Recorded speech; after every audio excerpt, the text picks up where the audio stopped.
Hello दोस्त, नमस्ते, प्रणाम। आप सब कैसे हैं कमेंट में बताइएगा। दोस्तों आप लोग के बीच में आज फगुआ है तो हम फगुआ गाना सुनाने जा रहे हैं। दोस्तों आप लोग सुनिएगा। चलो। अरे जिन करा गुमान, जिनी करा गुमान, ए गौरा देखिया ए नैहर तोहार। जिनी करा गुमान, जिनी करा गुमान, ए गौरा देखिया ए नैहर तोहार। तोहरे नैहरवा सुतही के मिला गौरा टूटही खटियावा। सुतही के मिला गौरा टूटही खटियावा। टूटही खटियावा हो टूटही खटियावा।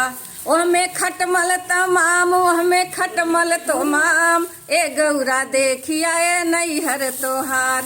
ए गौरा देखिया ए नैहर तोहार। जिनी करा गुमान, जिनी करा गुमान, ए गौरा देखिया ए नैहर तोहार। ए गौरा देखिया ए नैहर तोहार।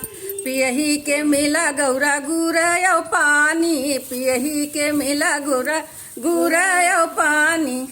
अरे वह में चूटा हजार, वह में चूटा तमाम, ए गौरा देखिया ए नैहर तोहार। ए गौरा देखिया ए नैहर तोहार।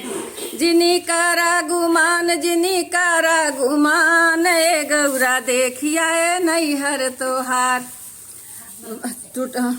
अरे सुतही के मिला गौरा तो सकता कियावा। सुतही के मिला गौरा तो सकता कियावा। ओहमें गर्दा तमाम, ओहमें गर्दा तमाम, ए गौरा देखिया ए नैहर तोहार। ए गौरा देखिया ए नैहर तोहार।